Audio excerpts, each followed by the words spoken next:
I was listening to Elon Musk the other time, just wondering how the children of the world, the wisdom they have. No wonder Jesus said the children of this world are in their generation wiser than the children of the kingdom.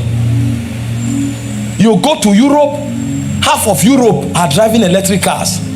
Is one of his business. That means if you are able to drive, if you are able to beat time, if you are able to enjoy the comfort of driving, you must defer to Elon Musk. For campaign to explode, he said, I will have an interview with you on my platform. And he had an interview with him on X. And 70. Today we are back again with a wonderful sermon from Apostle Mike Orokpo, just for you alone. And in this particular sermon, he's talking about the influence of Elon Musk, the owner of Tesla, the electric cars, SpaceX, and X as well. So you got to pay attention to this. And in this also, he also made mention of how Elon Musk gave Donald Trump, the president-elect of the United States of America, his platform to tell the world the plans he has for America if elected the president. So you have to enjoy this particular sermon. And after this, you tell us what you have to say about this. Anytime you find a prince who does not yet have a territory to exercise governance, it's a principality. But when a prince is given territory, it's called dominion, because he now has authority to exercise over a jurisdiction. That's why when man was created, earth was given to him. He said the heavens belong to God. He said, but the earth he has given to the sons of men. So the man is not a principality. He was created a dominion. So God gave him the earth as his jurisdiction of operation. Now a throne is a prince that has been given the privilege to co-rule with God. And if you study your Bible, you will discover that when our time on earth is over, some of us will be given thrones to rule in Zion.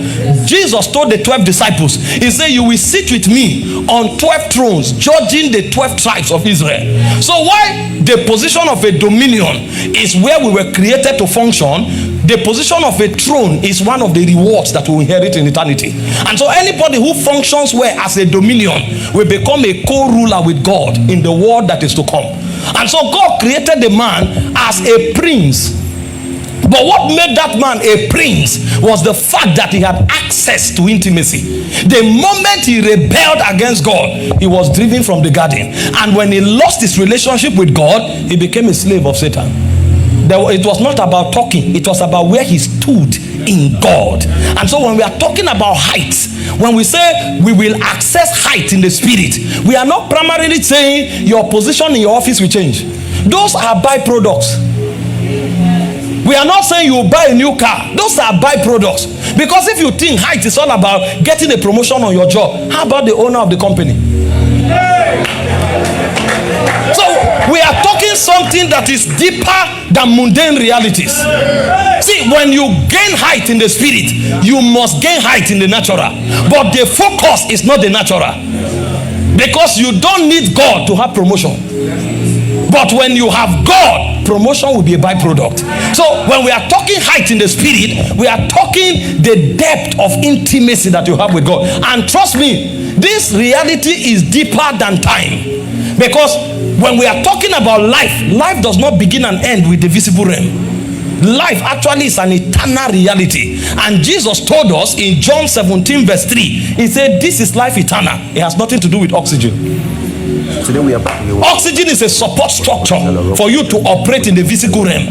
Life is deeper than oxygen. He said, this is life eternal, that you may know him, the only true God, and him whom he has sent. The word know there is the word epignosis, is experience. And so a man is growing higher if his intimacy and encounters begin to increase. I can tell you there are many Christians, you ask them, when last did you hear God? They will tell you 7 months ago. They are low in the spirit. They don't have authority. They don't have rank.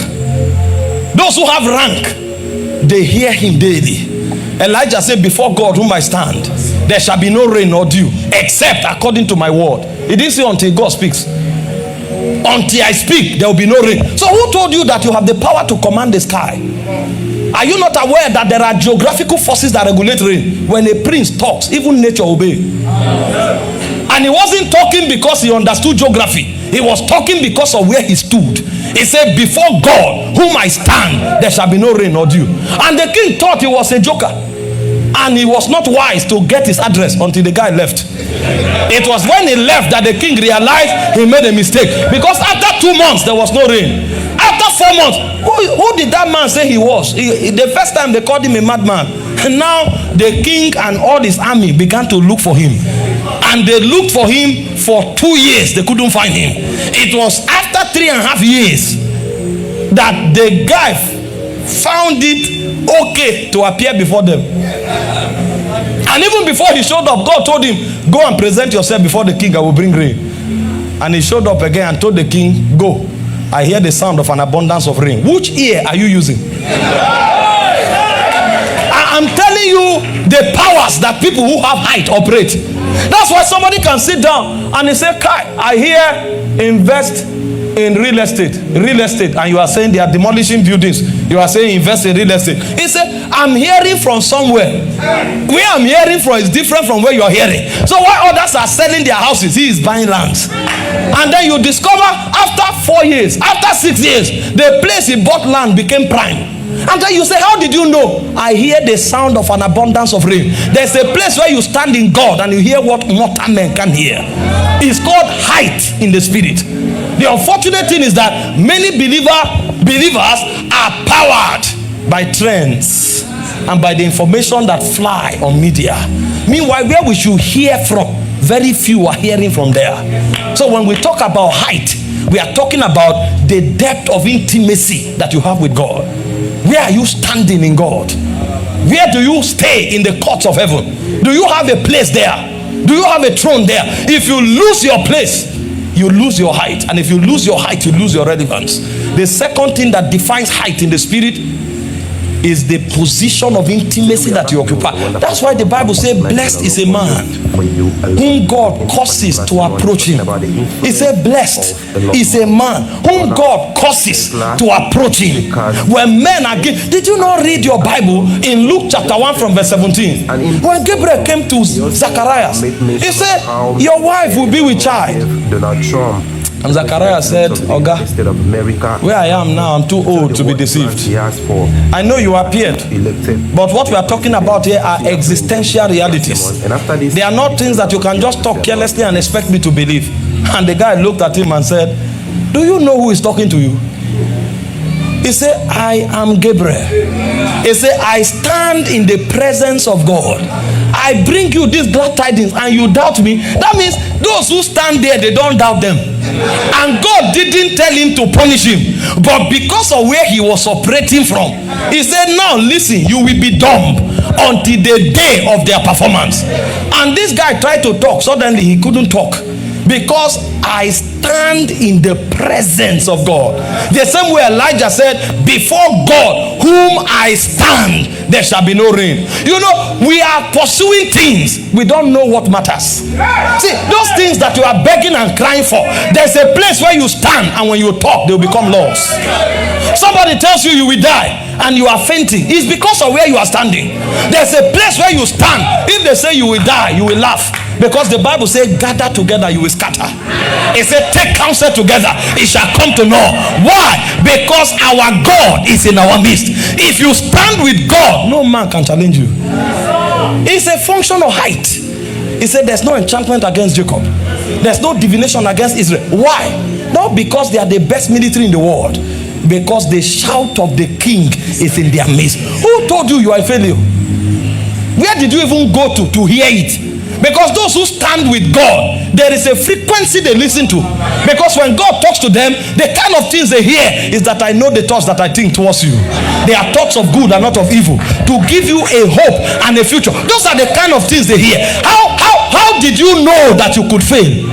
Because when you were created, he said you were fearfully and wonderfully made. Who told you that you could fail? That means you have listened to another frequency. It means you are no longer in the place of intimacy. Those of us who stand with God, the negative news don't reach us. So when we are talking height, we are talking accessing powers to come into God's realm. Accessing powers to stand in God's presence. Accessing powers to be able to secure intimacy with God, a position of favor that you attain in the realms of God. May God help everybody participating tonight to gain capacity for intimacy. You find the elders of Israel, when a man is old, they say, gather around me and I will bless you. I will tell you the things that will befall you. And they gather and he's telling them their future. I have made you king. The scepter shall not depart from Judah, neither the lawgiver from in between his feet until Shiloh comes. If you like, do any election that you want. Judah is king. The guy is talking from intimacy. Nothing can bend it. Imagine if you have that level of intimacy. How can your children fail? When you stand and you say, you shall be the head among your peers, and you have secure. Why do you think the patriarchs didn't settle their children with cows? They gave them something called the blessing, because they had the power to confer it. The man said, get me a savory venison, I will eat, my soul will bless you. And when he ate, he said, I hear something like the smell of a field that the Lord has blessed. What are you talking about? I bless you with the dew of heaven. That means whether they say there's inflation or not, you will not be affected. I separate you from economic forces. So where was the guy talking from? Those are the places we must find in our generation, where the patriarchs step their foot. We must find those imprint and stand there, so that we will wield the same powers that they wield. Otherwise our generation will be lost. We have shallow men trying to talk lofty things, and it looks as if the heritage of God has been cut off from a generation. Men of height must rise. How do you gain height in the spirit? Height is intimacy. Height is authority. Height, number 3, is impact.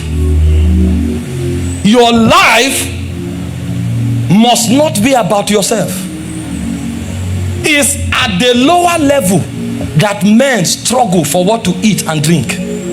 People who are at the top, they are there because of the value they bring to a generation. So what keeps you at the top is the value that you have to offer. So when we talk about height, we are not talking about what you are called. We are talking about what comes out of you and the extent to which it impacts a generation. And these things I share here, even in the secular world, they know. I was listening to Elon Musk the other time, just wondering how the children of the world, the wisdom they have. No wonder Jesus said the children of this world are in their generation wiser than the children of the kingdom. You go to Europe, half of Europe are driving electric cars. Is one of his business. That means if you are able to drive, if you are able to beat time, if you are able to enjoy the comfort of driving, you must defer to Elon Musk. So they are not at the top because they are called a particular name. It's the value they have to offer. The wonderful sermon of my Apostle Mike Orokpo. Through his words behind a man, he becomes president. Last sermon is talking about the influence. And then you are wondering, who is this? The owner of Tesla, the electric cars. For campaign to explode, he said, I will have an interview with you on my platform. And in this also, and he had an interview with him on X, and 70 million people were watching. That means millions of people communicate every day because he's here. What the plans he has for America if elected the president. So there is a spiritual dimension to height, and there is also a natural dimension to height. You must come to a point where your life is beyond you. If it is I, myself, and my family, you are small. People who have height, they sustain many. Many eat and drink because of them. Many are secured because of them. Many have purpose and meaning because of them. You can have a great name yet not be great. But you cannot affect many people and not be great. So when we are talking height, it's beyond the achievements that you have. When we are talking height, it's the achievement that you have made others to have. You can have a PhD, it doesn't mean you are heavy. You can be rich, it doesn't mean you have height. But when your life begins to impact people, Even if you don't have a PhD, you are standing very tall, because many people find meaning in life because they encountered you. So the second thing that gives men height is the level of impact that they are able to produce in their generation. And if you read your Bible, it is replete. All of the patriarchs of old lived to give meaning to order. The Bible said in the house of Abraham alone, there were 318 trained servants. The question is, how many were untrained? If 318 were trained, how about the ones that have not matured enough to be trained? And then all of that quadrant were called servants. How about the ones who are not servants? Such was the power that these men wielded. See, we need grace to be relevant. I'm telling you, this Christianity of, oh Lord, if you are willing, please give me daily bread. We should graduate from there. There are forces that will make you. Did you not read? The Bible said in Matthew 5:13 and 14, he said you are the light, not of your family. He said you are the light of the world. He said you are a city set upon the hill that cannot be hid. He said you are the salt of the earth. When I read my Bible, every time God spoke to the believer, he references him to be a blessing to the world. Yes. The least status of a believer you will find in the New Testament is a city. He said you are a city set upon a hill that cannot be hid. That means the smallest among us should be a city. Do you know what is in a city? There are hospitals in a city. There are schools in a city. There are businesses in a city. And that's the least capacity of a believer. But there are those who are bigger than cities. They are nations. And there are those who are as big as continents. That's the plan God has for us. Does it not surprise you that God created one man and gave him the whole earth? That means every one of us have the capacity to dominate the earth. You were not sent to dominate your family. You were sent to dominate. The least should be a city. Imagine if those of us seated here are cities. Then Lagos is too small. Why do you think we are called the ecclesia? The ecclesia is a called out people that represent constituencies. That means when we sit like this, if you call us members, you are wrong. We are not members. We are systems. We are constituencies. When we gather together, it's like a Senate chamber. Hope you know when you enter the Senate chamber and you say there are 109 senators, those are not people. Those are states. Those are constituencies. Those are territories. Because every 3 senator is a state. So when you say 109, you are talking about states that makes up a nation. That's what the church should be. When we come together like this, we should represent constituencies. Some of you here should be the light of Ghana. Some of you here should be the light of Canada. Some of you here should be the light of England. Some of you here should be the light of Gabon. That's why when we gather together, God of necessity wants to be part of us, because our life has implication on systems, on territories, and on nations. So when we are talking about gaining heights, we are talking about the forces of the spirit that brings you to a point where you become relevant to many people, from cities to territories to nations and to your generation. You will not leave this world until your generation is blessed. The Bible said in Isaiah chapter 60 verse 15, it said you were a desolate land. It said no man went through you. He said, but I have made you an eternal excellency, the joy of many generations. So what God has in mind is even beyond the generation. That when your assignment on earth is over, you go to heaven, you sit in heaven and you see people finding purpose by contacting the things you said, by reading the books you wrote, by entering the systems that you pioneered. You are seeing it from heaven. And every day of your life, you see that 10,000 people find meaning because of me. That's what height represents in the realm of God. A life that is full of impact. But you see, these things are not luck and chance. There are forces that makes them happen. And very quickly, in the next 30 minutes, let me show you the forces that procures height in the spirit. From authority to intimacy to impact. Ask people who are making impact. They can replicate it again, because they know it's not luck. Nobody makes impact by luck. Everybody making impact has laws, principles, ordinances that he follows. A billionaire once lost $1 billion in a day, and that same evening he went to play golf, and people thought he would be in the hospital. They say, how are you able to come here? He said, I made the money didn't make me. If I'm alive, I'll make it again. That's a man who didn't pick money. That's a man who made money. He is more important than the wealth. So long as he remains, he knows what to do to make it. A great man said, take me from here to a desert, I will turn it to a forest. It's not the environment that made me, I made the environment.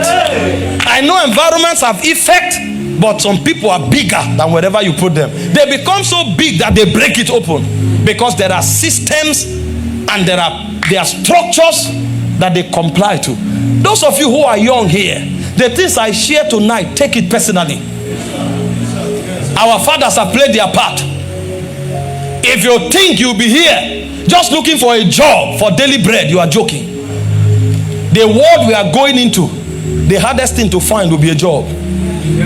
Robots will make people jobless.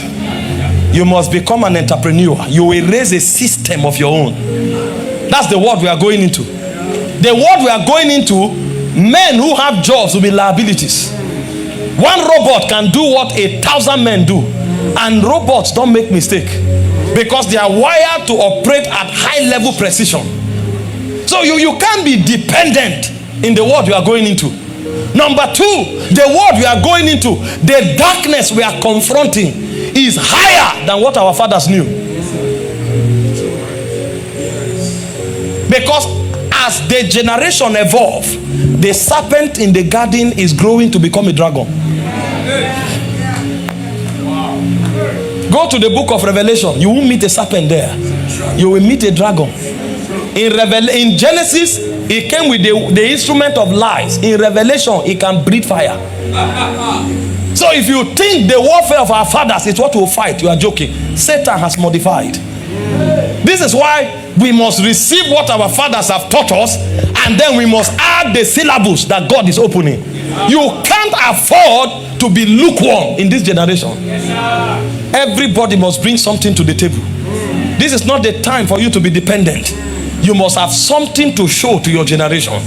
You must have value to present to your generation, because many will perish, many will be confused, many will be enslaved unless a generation rise and access light that is superior to the forces of darkness.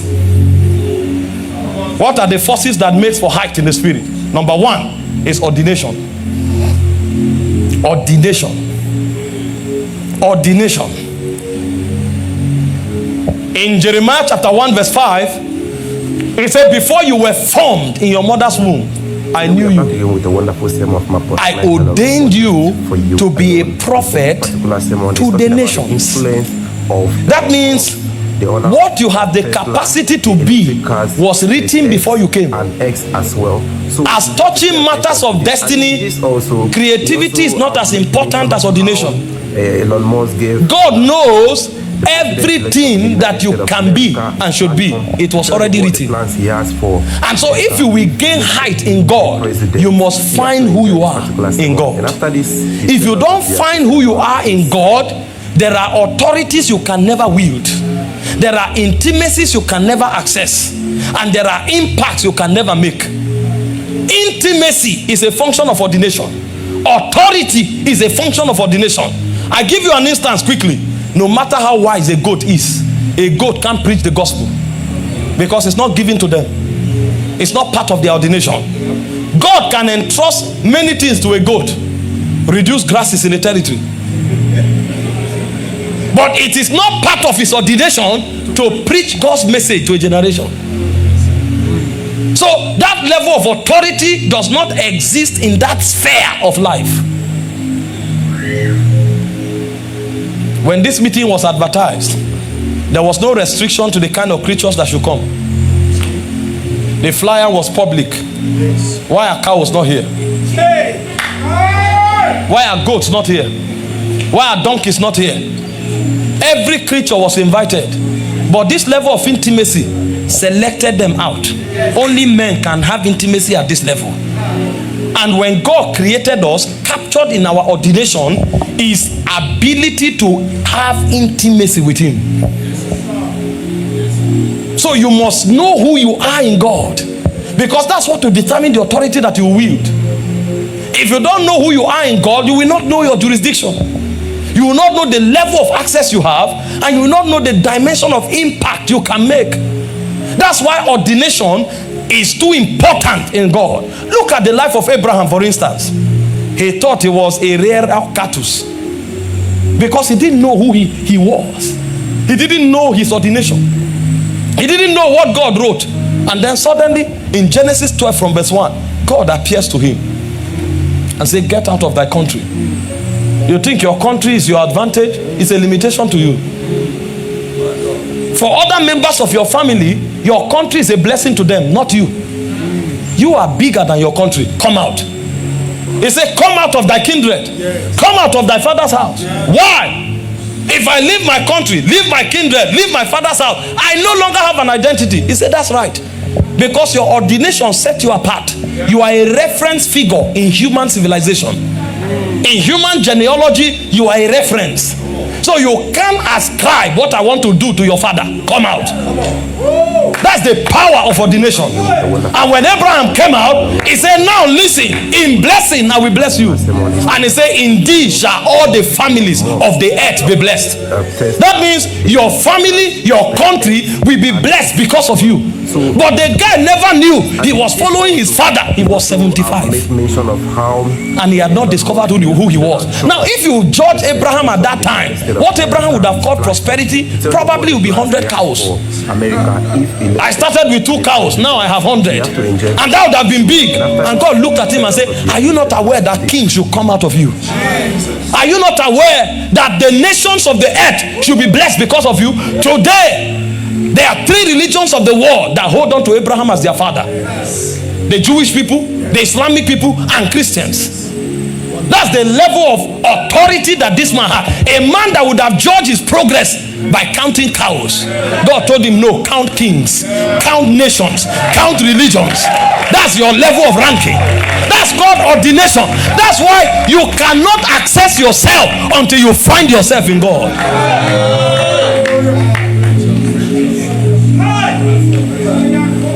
Hey guys, so what do you have to say about this beautiful sermon? Please do well to drop it in the comment section, and don't forget to subscribe to Premium Niger TV.